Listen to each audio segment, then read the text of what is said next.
David Weaver, Megan Wall, and Tom Pop. Securities offered through HD Vest Investment Services, member SIPC. Advisory services offered through HD Vest Advisory Services, 6333 North State Highway 161, 4th floor, Irving, Texas, 75038, 972-870-6000. SWC Wealth Management is not a registered broker-dealer or independent investment advisory firm. It's now time for User-Friendly Finance with Dave Weaver from SWC Wealth Management on News Radio, WHP 580. If you have a question for Dave, call 540-0580. Now with today's show, here's Dave Weaver. Hi, good morning. This is Dave Weaver with SWC Wealth Management. Welcome back to another week of User-Friendly Finance. And joining me today, we have Megan Wall from our Carlisle office. Good morning. How are you doing today? I'm doing pretty well. How about you? I'm doing good. The weather has been pretty good, except for the rain and the snow and the cold weather. Mm-hmm. We've had a little bit of everything, I would say, in the last week. Yeah.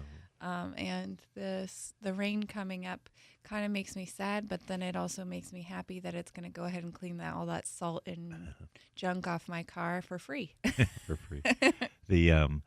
One of the things that the primary topic today is going to be budgeting, which I know is close to your heart. So, I am a budgeting nerd. As our guest today, not our guest, we'll be talking today about budgeting, which I know is really close to you. I think you're, whenever we have people that come in and have issues with their budgets, Megan is the one we get them in touch with to try to get at least a plan put together. It's up to people to actually implement it, but we try to get a plan because controlling your budget, understanding your spending is really integral to getting a financial plan in place. You don't have to have one, but it sure helps a lot. And you want to get an idea of what your spending is, particularly if you're doing retirement planning. Absolutely. So just before we get into the topic of the show, I just want to talk a little bit about SWC Wealth Management. We're a full-service financial planning office. We have offices in Palmyra and Carlisle. In Palmyra, we're located at 103 West Main, and in Carlisle, we're at 35 East High. Both offices very easy to get to. You can they're about a block off the square in each town. And the primary phone number is 717-706-0700. And you can also reach us on the web at swcwealth.com. On our website, you can get individual contact numbers for each of the offices. But our primary number, again, is 717-706-0700. So the services that we provide, like I said, are all the things you would find in a full-service financial planning office. We do retirement planning, which is really a big part of our practice. It seems like we take a lot of time on retirement planning and helping people with customized portfolios and customized plans to help them reach their goals. I think that's what people think of first. So that's when people the first thing people come to us with. But once our relationship develops, they usually find a few other things that we can help you with as well. Right, and some of those things include estate planning, college planning. We help people look at their 401ks, make sure they're evaluated correctly, that they're invested correctly. And we also help people with insurance and annuities, life insurance, variable annuities, equity indexed annuities, whatever people can use to satisfy or be a part of their personal financial plan. And we also deal with life and long-term care insurance, which is not a huge part of our practice, but we do have expertise in that area as well. And finally, I can't remember if I talked about estate planning, but estate planning is also one of the services that we cover. So with that, I guess we'll get in and start talking about the subject. Oh, if you want to reach us during the week, it's 717-706-0700 or via the web at swcwealth.com. Either way will get us. We try to get back to every call within 24 hours. And if you have any calls today as we're going through the show, as we talk about budgeting, the number here is 717-540-0580 or 800-724-5801, and we'll try to get you on the air. We have our Panera gift cards, our $10 Panera gift cards, if you call in and get on the air. So with that, we'll get into the subject that we're going to cover this week, which is budgeting. Before we do that even, we're going to start a series on what we call the 8 wealth management issues. We'll probably be starting that next week, if not the week after. And we'll also have a couple of guest speakers intermixed in over the next couple of weeks to talk about different subjects. If there's a subject that you think that you want us to cover, contact us via our website and just let us know something that you'd want to make sure we cover. We'll probably have another show regarding the the new tax act that just went into effect and implement and also talk about changes or things that are just changes for the 2017 tax year, which you're just getting ready to file your taxes for now. So we'll have at least a couple of tax shows over the next couple months, and a couple is particularly dedicated to tax as we get close to the tax time. I think we're also going to do a meeting somewhere, just have people come in and do a drop-by to ask questions if they have questions on their personal tax returns. We'll probably do that in Carlisle. I don't know. Maybe we'll do one in Lebanon as well, but we'll wait and see as we go through the next couple of months and see what we can do. One thing is, if you have problems with your tax return, if you don't feel like your tax preparer fully understands the world of investments, that's one of our specialties. So if you have investments and you don't feel like you're getting a good support from your tax person, give us a call at 717-706-0700. We can help you with the return if you're interested in doing that. So with that, we'll get to our subject of budgeting. And where do you think the best place to start is, Megan? Well, I'll give maybe a little disclaimer. A disclaimer? I don't know if it's a disclaimer, but I do just want to say sometimes people kind of tense up just at the word budgeting. So it could be budget. You can you can call it a cash flow, whatever you like. I am a big proponent for budgets, even for people who don't think they need one. The cash is there and they don't think that it's necessarily a tight budget for them. I just think it's a really good idea to get an idea of where your money is actually going. I think that your money should go where you want it to. You work hard so that you have it. So that's why I am such a big fan of a cash flow or budget or whatever word sounds a little more warm and fuzzy to you. It doesn't matter to me what you call it.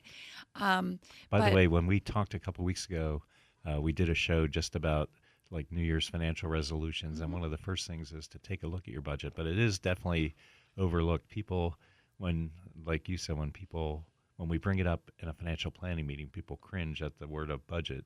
But if you don't have some idea of your budget, it makes it difficult to do long-term planning, and it makes it difficult to do short-term planning. Absolutely. And I will say that I know that a budget can be, depending on your situation, very difficult. So I have a lot of friends who are real estate agents, work in service industries where their income is fluctuating. Yeah. So that does make it more difficult. But I know Dave Ramsey has sheets for irregular income. And regardless of whether you have like a straight budget, I think it's something that you should look at every month. And while you may not know exactly how much money coming in that you need to have, you do know the first things that you need to pay. And I think that figure out a way to gauge. Yeah, at the very least, you have to figure out a way to gauge how you're doing. Even if it's the balance in your checkbook at the end of the month, you have to start somewhere. Yeah, absolutely. So I'm going to talk from a sheet that I used whenever my husband and I were starting budgeting and really trying to aggressively attack some of our school debt.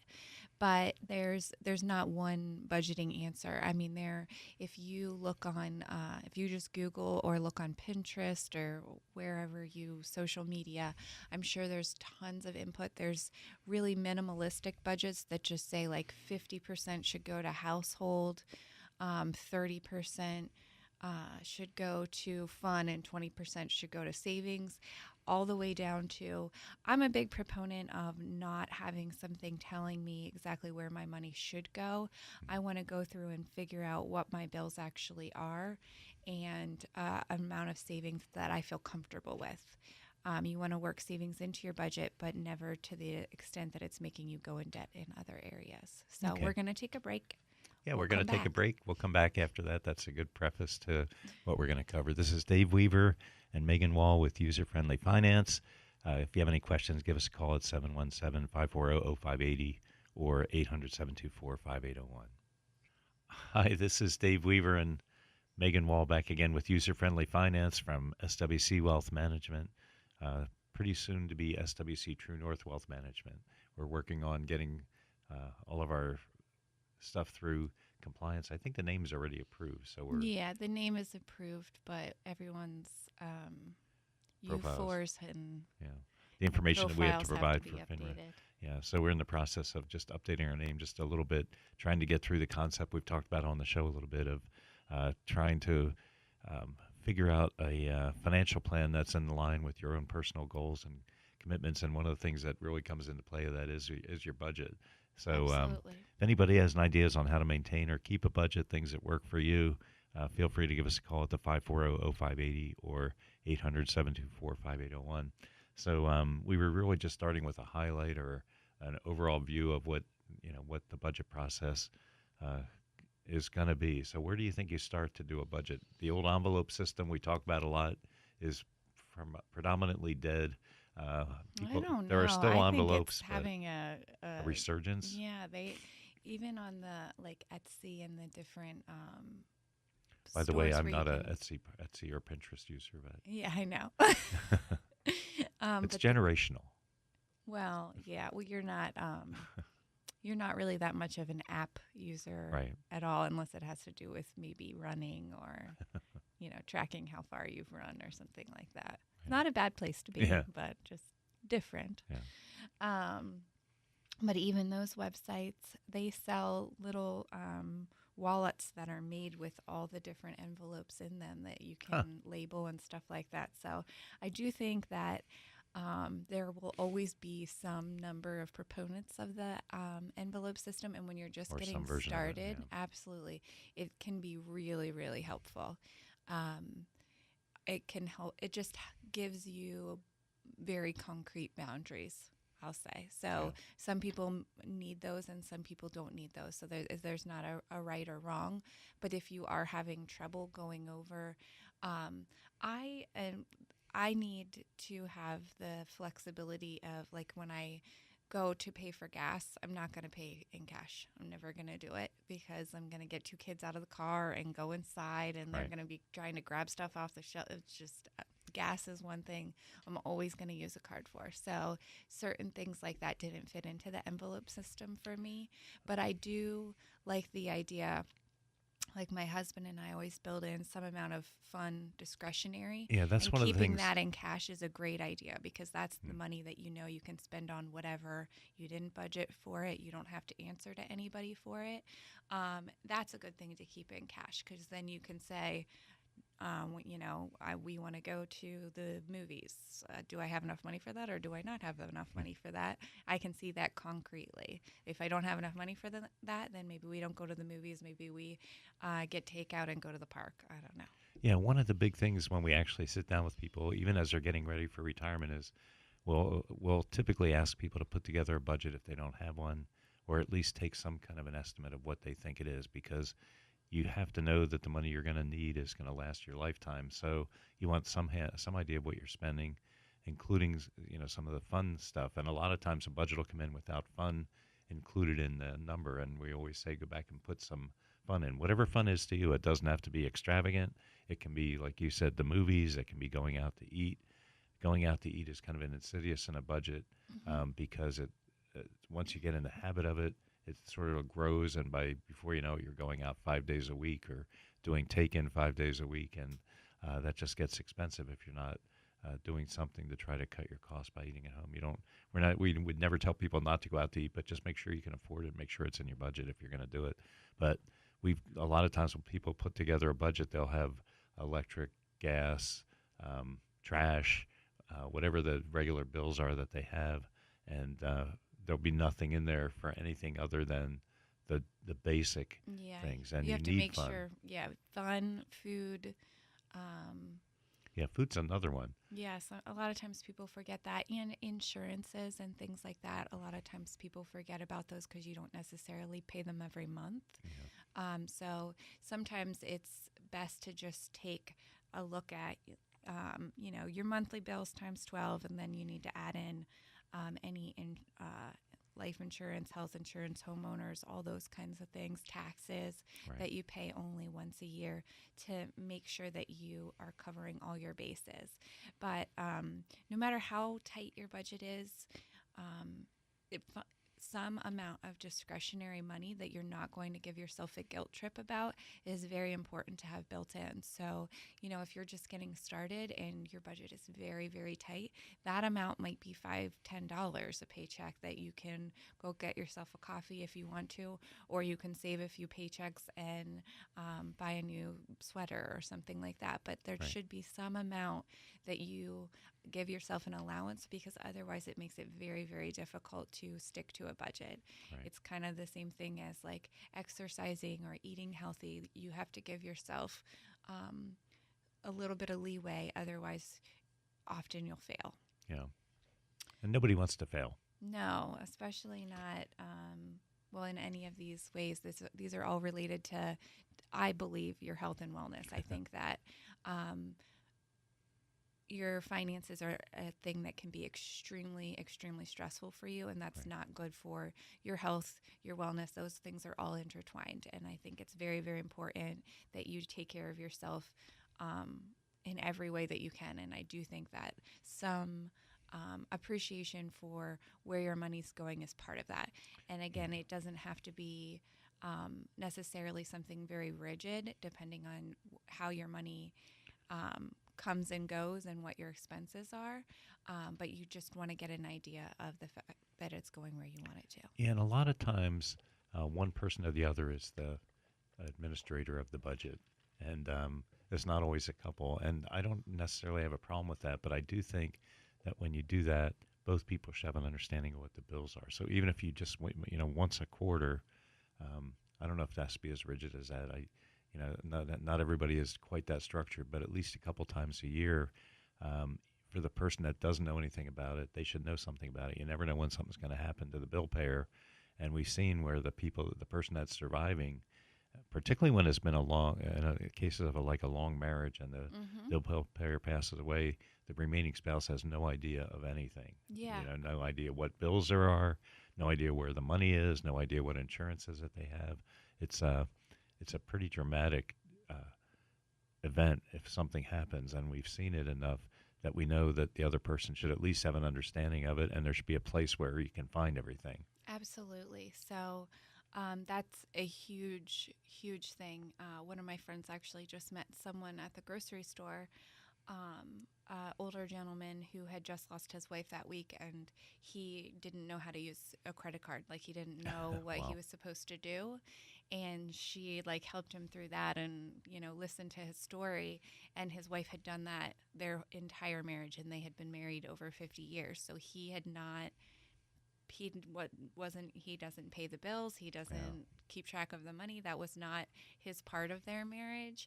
And it's likely And a lot of that times your kids don't necessarily want to take that over for you. True, and not everyone has children, so you just Dave Ramsey his idea is that you get together whenever you review the budget, and you have an eraser there, and you go back and forth, and maybe one person is the person who starts it.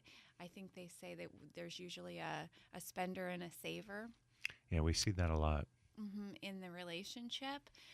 So And that's very he likes contentious. the idea of going back and forth.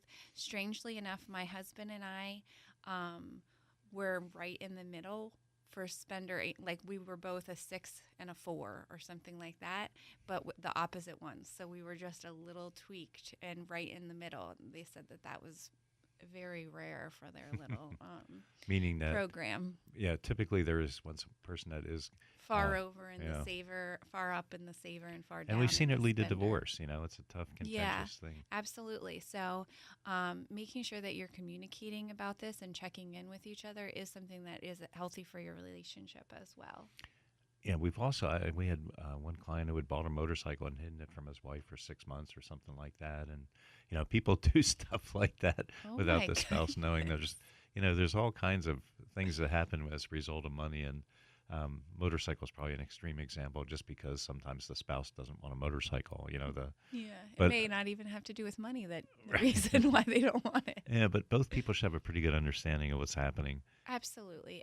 And as Dave said before too, it's very important to have all of that information located in one place, just because if something does happen, that's already something traumatic that someone that you hopefully love is going through, and you don't want to make it any more difficult on them than Right. it already is. So as easy as you can make that, whether it's for your spouse or your kids or any significant other, whomever it is, you just want to make sure that the information is all together for whomever is going to have to try to pick up the pieces. I agree. So I'm going to go through a sheet that we use. If you have any questions on this sheet, you can always email us or check in on our website. I can send it to you. It's also available online. I'm talking from Dave Ramsey's sheet. I just think that this cash flow plan does a really, really nice job. It has a lot of different lines for different categories, so it makes it hard to forget something. So that's why it's one of my favorites. But I have used other simpler budgeting sheets for people that thought that this was too much. So, but if you would want one, you can always email us or contact us on the website, and I'll send it to you. Okay. With that, we'll take a break. We'll come back and go through that. If you have a question, give us a call, 717-540-0580.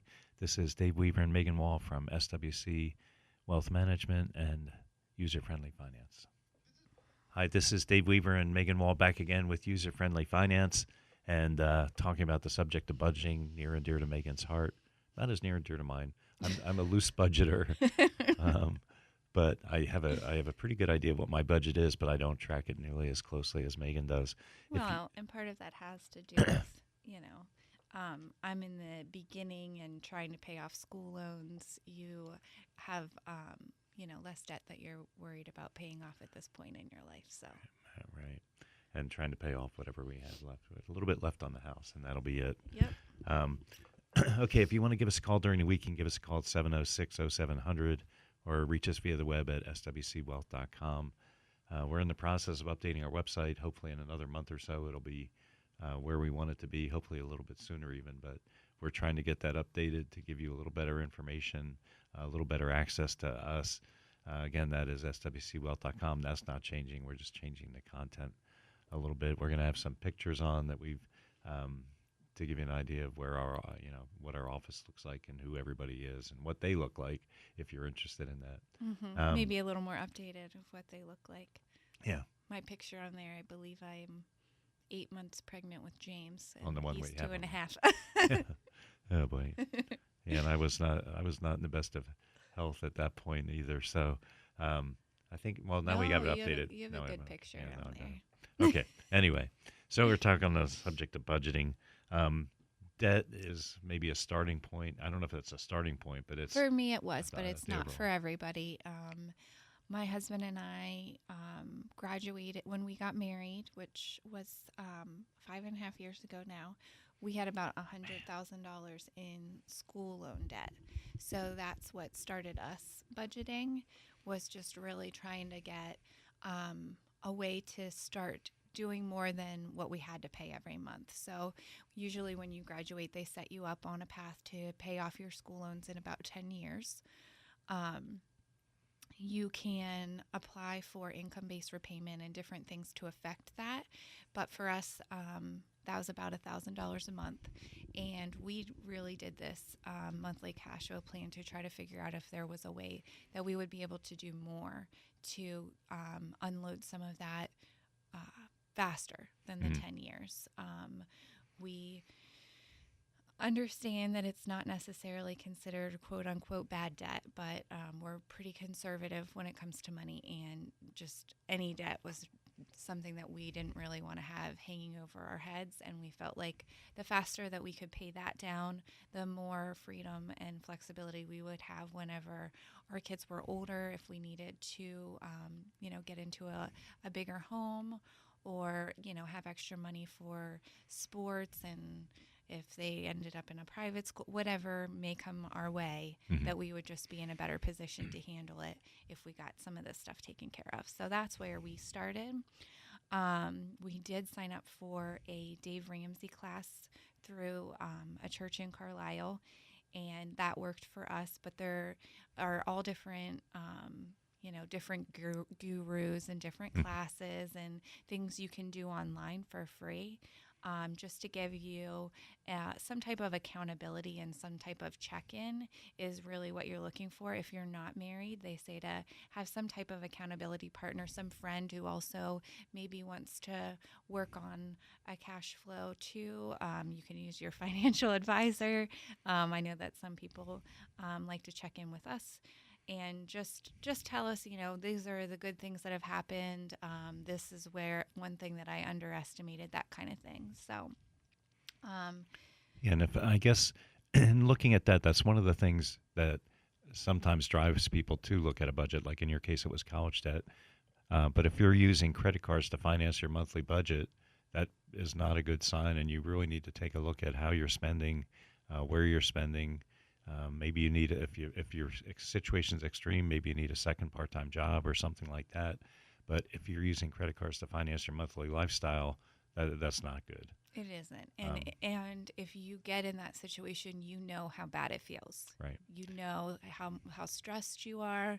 And then whenever you get down on yourself, then you just kind of give up and maybe get out another credit card. It's credit card debt is sad insidious. cycle. Yeah. It's insidious. We've said before, you start with, maybe I'm going to use a credit card to buy a washer and dryer. And before you know it, you've started using it for other things. You've reached the max of that card. You need now you need a water heater. So you use it, you move the balance of that card to another card, get a new card. Before you know it, you have 3 or 4 or 5 cards going at one time, 3 of them at the max. That's a horrible situation, and somehow you have to work yourself out of it. And coming up with a budget is one of the best ways to get out of Absolutely. that. And I mean, most people have had some experience with debt, so don't think that anyone's being judgmental or anything like that. We're just saying that we know how bad that can make you feel, and it's not worth having that strain on yourself when there's something that you can do about it. And it's not going to be necessarily a quick fix. I mean, all the good things that Yeah. you want to do for yourself pretty much take time. But this kind of goes to our. But it's worth it. But this kind of goes back to our true north thing. If you have debt that you're uncomfortable with, you can feel it every day in your life. You can feel it, and until you do something about it, you're not going to feel right. And you would never go to your friends and say, "Guess what? I have $15,000 of credit card debt." It's just not something to be proud You of. should do it too. Yeah, Yeah. it's not. Yeah. You want to, if you know that it's making you not feel good, then it's not the right thing for you. And Right. there's not a Back right to our answer for everybody. our but true north compass again. Does Yeah. it feel right? Yeah. And if credit card debt doesn't feel right, it's probably not right. hmm In your situation. We're not saying not to use credit cards, but we're saying try not to accumulate credit card debt. Absolutely. It's the highest debt that's out there. Yeah, there are people out there who have their methods of getting their cash back and free flights and stuff like that, and they really are paying off their balances every month. It's just also a slippery slope. A lot of people think that they can do that, and then something comes up. So Yeah, before you know it, you've got a problem.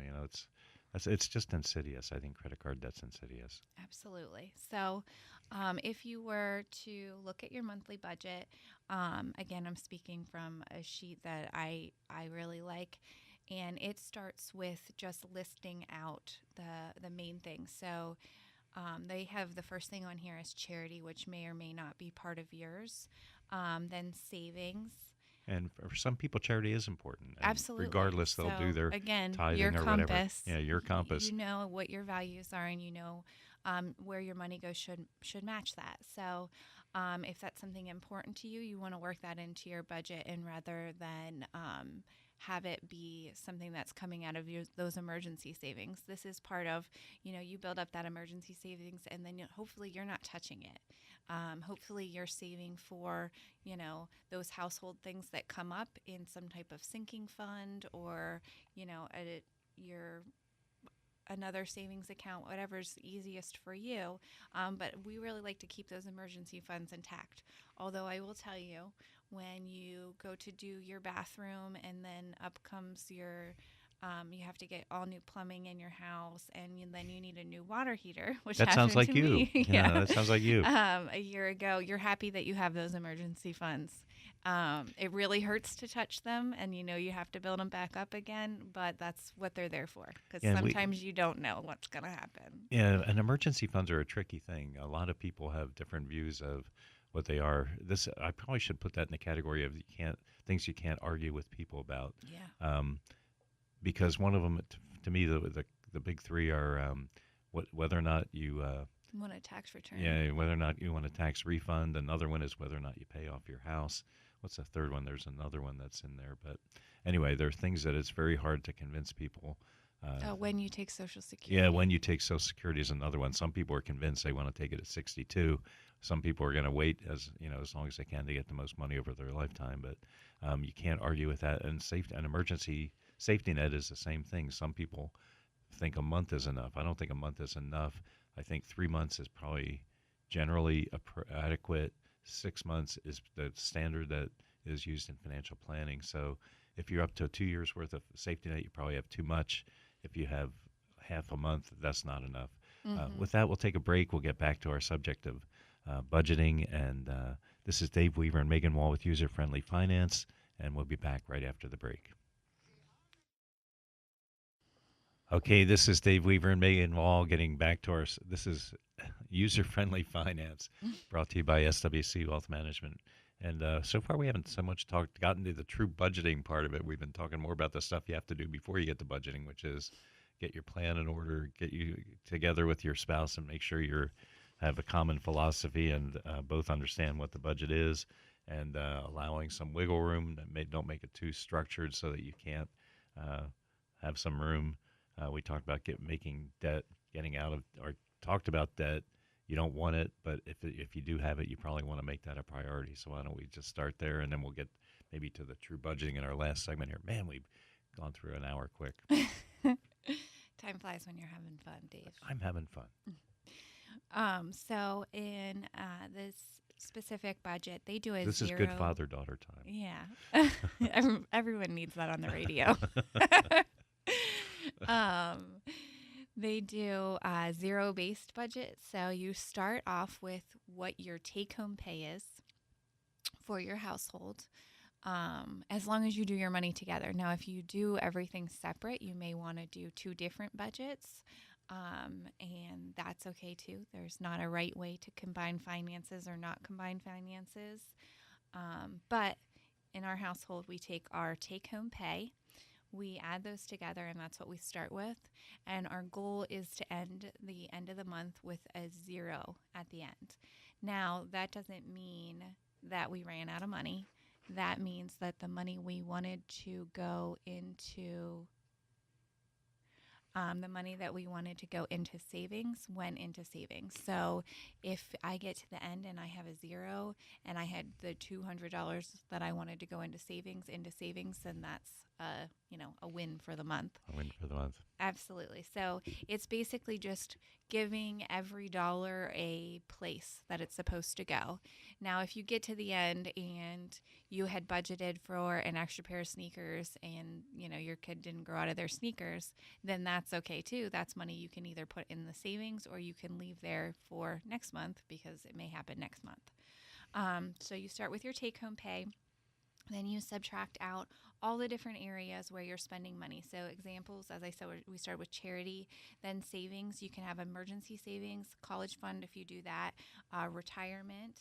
Then you subtract out your housing, mortgages, real estate taxes, repairs, maintenance, association dues, things like that. Now, I will say often they do these things monthly. I don't, because I pay everything as the least often I have to pay it. So if they'll give me a discount for paying for the year, I'm going to pay for the year. I would rather just pay it all at once. Yeah. So once you get to the point where you have the discipline to be able to do it. Yeah. So I don't do these things monthly in my budget.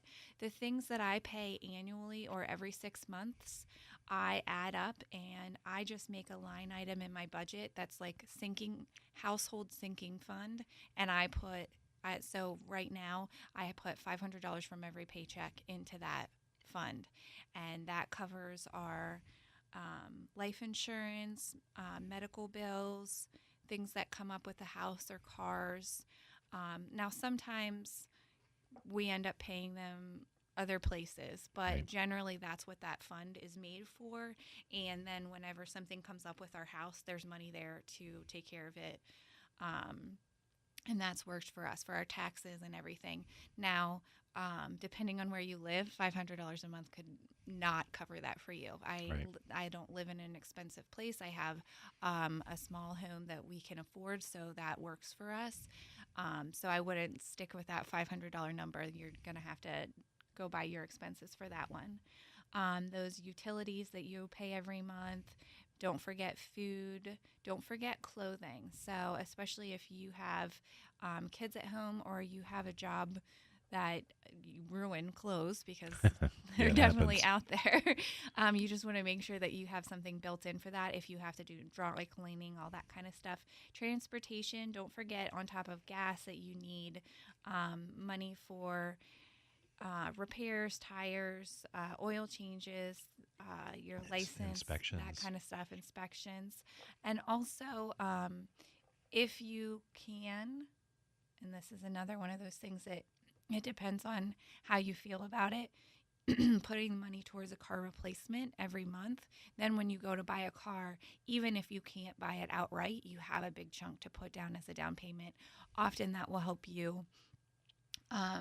So like when I went to buy my car, by putting down a larger down payment, I was able to make my monthly amount that I wanted to within 36 months. And then I got a better interest rate because of that. So it can help you if you have a little bit more money for a down payment. Then you always want to have some put away for doctor's bills, dentists, that kind of stuff. If you pay for vitamins, monthly medications. Insurance is a huge one, especially when you're retiring. Unfortunately, it's kind Health of, insurance. yeah, it's hard to know exactly where that's going to go. But insurance overall, homeowners, health insurance, life insurance, auto, disability if you have it, long-term care, identity theft, all of these things are listed on the sheet. So it's great because it helps you remember. And then in personal care, they have, health, child care. If you have children, that's a huge one. Yeah. Daycare can be hugely expensive. Yeah, so this was our largest one because education was in this section too. So, this sheet says that should be between 5 and 10%. For my husband and I, it was like 30% Wow. between school loans and daycare. And this one in this personal section also has pocket money for each person, just to make sure, like we said, you have that little bit. Yeah, I think the amount of money people spend in pocket money at our office in Palmyra is right across from a Turkey Hill, which is not against Turkey Hill, but that place is booming all the time. There's always people in there. You go into Turkey Hill, you spend $3-4. If you do that 7 days a week, all of a sudden you're talking big money on a monthly basis. So, Yeah, it's true. lottery tickets, cigarettes. I don't know how people afford cigarettes anymore. I don't either. But I don't know what a pack of cigarettes Even if you just costs, but grab an iced tea every day, Yeah. that may be some direction that you want your money to go. That may be something Yeah, it's that totally makes fine. you It's happy. just- But if you don't have the money and you want it to go somewhere else, you just want to know where it's going. right. So I would say, even after you go through all this budget thing, the more important part of it is going at the end of the month. So this one has a sheet for what you budgeted and what you spent. Right. And going back at the end of the month. So my husband and I, especially when we were first getting started, we're a little looser on this, but we would keep every single receipt. And then we would go through and put it in the category that it was and see if the money was going exactly where we wanted it to. And I will say for us, it actually was eye-opening in that I felt like I had a lot more money than I thought I did because money was I going. think everybody's got that. Yeah, money was going places that I didn't really want it to. Mhm. And then I was able to I can't get new sneakers right now because I don't have the money. Well, if I put it in my budget, we were able to still cover our bills and work those sneakers into there. It's just I got less iced teas at the drive-thru, Yeah. things like that. So to me, it actually made me feel less guilt Yeah. And like I had a little bit more room to spend rather than the opposite. It helped. I found it empowering. It did make me feel better. I liked it. Yeah, and I think it helps you spot if you've got those leaky spots, like going out for dinner can be huge if people actually start to track it, or take in or take out or whatever you do, or the money you spend at convenience stores. Convenience stores are put there because they're convenient, but they're also too convenient sometimes. If something catches your eye, and before you know it, you bought 5 things when you had the intent of just paying for your gas when you go inside to pay for your gas if you haven't paid at the pump. So I think those are the big leaky spots. Absolutely. And again, it's not bad if that's something that you want to have the freedom to spend money on. It's just knowing and you getting to pick. I just think that, nobody goes to work just to go to work. That's not true. Maybe somebody does, but like most of us appreciate the fact that we get paid and we work hard for that. And I feel strongly that your money should go where you want to, whether right now while you're working or when you're retiring. When you're retiring, that's why we do a financial plan, because we want your money to go where you want to. If you get to the end and you have tons of money left over and know where you want it to go, well, that's not a win. Yeah, that's not a win. Anyway, thanks a lot for coming in and talking about budgeting today. It's always important to just come back and look at that once in a while. This is Dave Weaver and Megan Wall with User Friendly Finance, brought to you by SWC Wealth Management. Give us a call at 706-0700 or via the web at swcwealth.com.